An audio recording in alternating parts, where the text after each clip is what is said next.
नमस्कार, आप देख रहे हैं सत्य हिंदी का दोपहर 2 बजे का बुलेटिन और मैं हूं आपके साथ कृति सिंह। अब बीसीआई के को चेयरमैन वाई.आर. सदाशिव रेड्डी ने चेयरमैन मनन कुमार मिश्रा के इस्तीफे की मांग करते हुए उन पर गंभीर आरोप लगाए हैं। उधर त्योहारों से पहले चीनी की बढ़ती कीमत ने सियासत गरमा दी है। वहीं अमेरिका कनाडा के बीच ट्रेड वॉर फिर से भड़क गया है। इन्हीं खबरों पर इस बुलेटिन में बात करेंगे, लेकिन पहले नजर डाल लेते हैं सुर्खियों पर। बीसीआई सह अध्यक्ष ने भी की मनन के इस्तीफे की मांग, धांधली के लगाए आरोप। त्योहारों से पहले महंगी हुई चीनी, कांग्रेस अध्यक्ष खड़गे ने सरकार पर उठाए सवाल। राहुल गांधी के कार्यक्रम से पहले पुणे में बवाल, एबीवीपी एनएसयूआई कार्यकर्ताओं में झड़प। अब जंतर मंतर पर आरक्षण हटाओ आंदोलन शुरू, पुलिस ने हिरासत में लिए कई लोग। हॉर्मुज को अमेरिकी क्षेत्र बताकर डोनाल्ड ट्रंप की ईरान को परमाणु हथियार पर चेतावनी।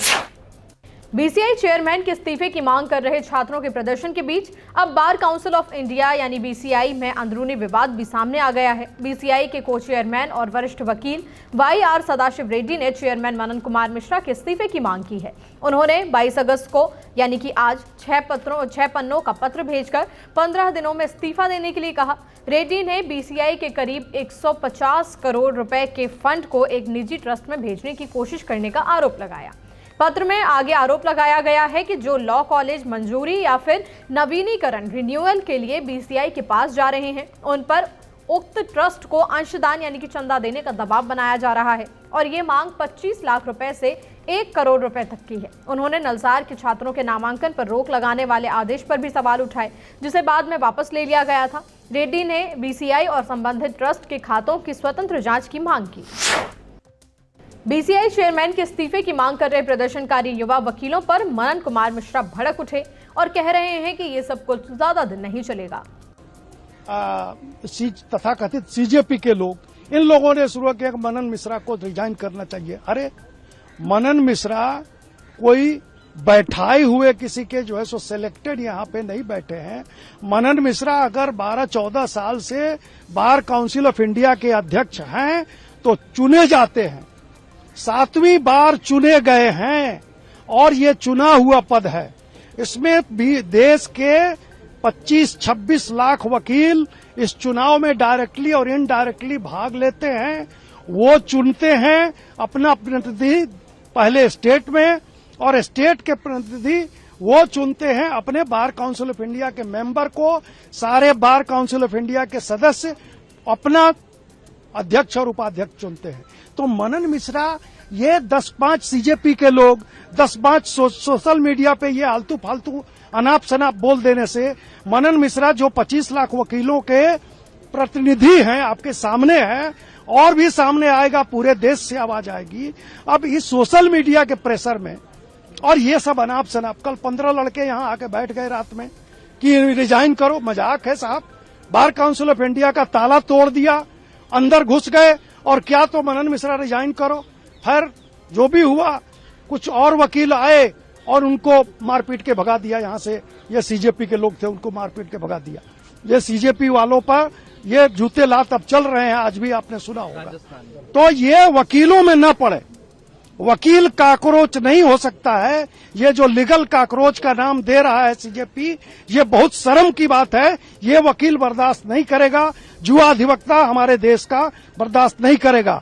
वकील काकरोच नहीं है, ये वकील एक इंटेलेक्चुअल, समाज का सम्मानित वर्ग है।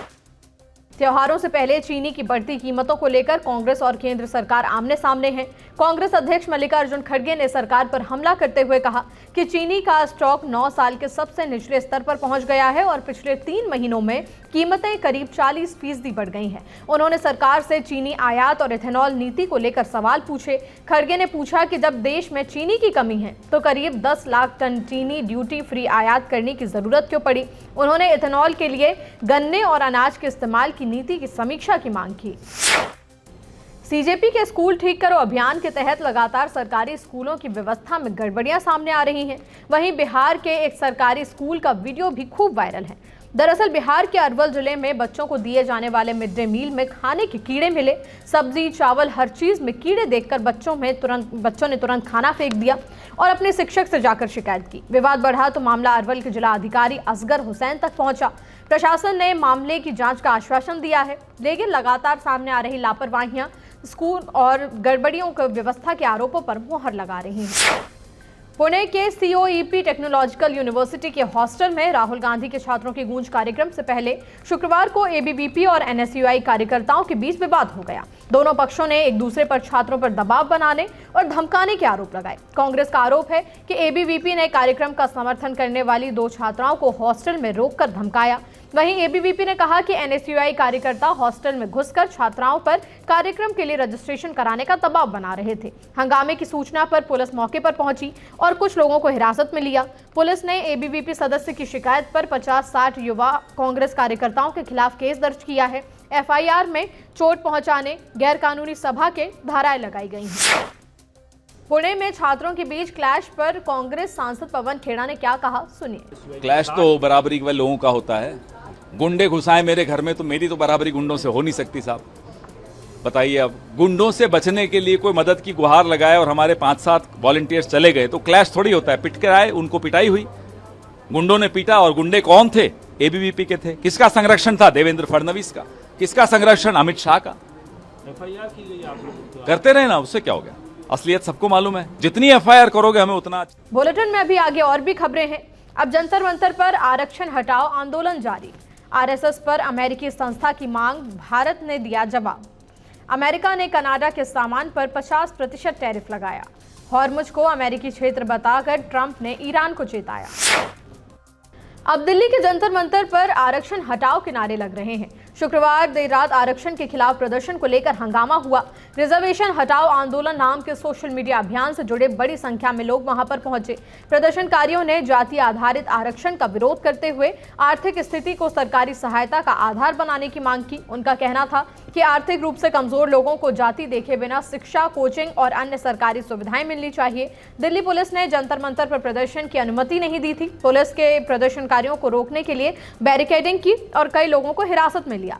पुलिस के मुताबिक प्रदर्शन के लिए रामलीला मैदान की अनुमति दी गई थी, जहां ज्यादा से ज्यादा 500 लोगों को शाम 4 बजे तक प्रदर्शन करने की इजाजत दी गई थी। इसके बावजूद कई लोग जंतर मंतर पहुंच गए, जिसके बाद ये पूरा बवाल। भारत ने अमेरिकी धार्मिक स्वतंत्रता आयोग USCIRF की RSS पर प्रतिबंध लगाने की सिफारिश पर कड़ी आपत्ति जताई। विदेश मंत्रालय ने USCIRF को पक्षपाती संगठन बताया और कहा कि उसकी भारत पर टिप्पणियां भड़काऊ हैं। मंत्रालय के प्रवक्ता रणधीर जायसवाल ने कहा कि USCIRF भारत की विविधता और सामाजिक वास्तविकता को सही तरीके से समझता नहीं है।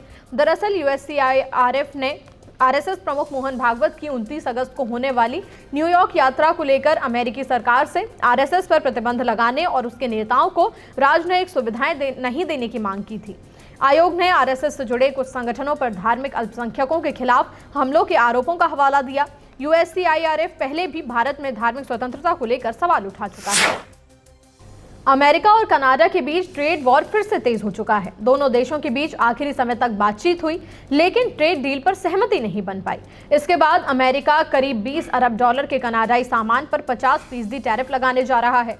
इसमें हॉकी स्टिक और मेडिकल इस्तेमाल की लकड़ी की स्टिक समेत कई उत्पाद शामिल हैं। अमेरिका का आरोप है कि कनाडा ने नई शर्तें रखकर समझौते से पीछे हटने की कोशिश की। वहीं कनाडा ने अपने अमेरिकी शर्तों को अनुचित बता दिया है। दोनों देशों के बीच हर साल करीब $880 अरब का कारोबार होता है। ऐसे में नए टैरिफ से कनाडा के कारोबारियों के साथ अमेरिकी कंपनियों और ग्राहकों पर भी असर पड़ सकता है। सामान महंगा होने की आशंका है। अमेरिकी राष्ट्रपति ट्रंप ने ईरान के साथ बढ़ते तनाव के बीच स्ट्रेट ऑफ हॉर्मुज को लेकर फिर से बड़ा बयान दिया। साउथ कैरोलिना की एक रैली में ट्रंप ने कहा कि वो अब हॉर्मुज को अमेरिकी क्षेत्र के तौर पर देखते हैं। उन्होंने कहा कि ईरान समझौता करना चाहता है, लेकिन अभी सही समझौते के लिए समय तैयार नहीं है। ट्रंप ने ईरान को परमाणु हथियार हासिल करने के खिलाफ चेतावनी देते हुए कहा कि ऐसा होने पर हालात बहुत खराब हो सकते हैं। उन्होंने ये भी स्पष्ट किया कि ईरान पर आर्थिक दबाव बढ़ाने का मतलब ये नहीं है कि अमेरिका के सैन्य विकल्प खत्म हो गए हैं। फिलहाल बुलेटिन में इतना ही। शाम 6 बजे फिर मिलते हैं नई खबरों के साथ। तब तक के लिए नमस्कार।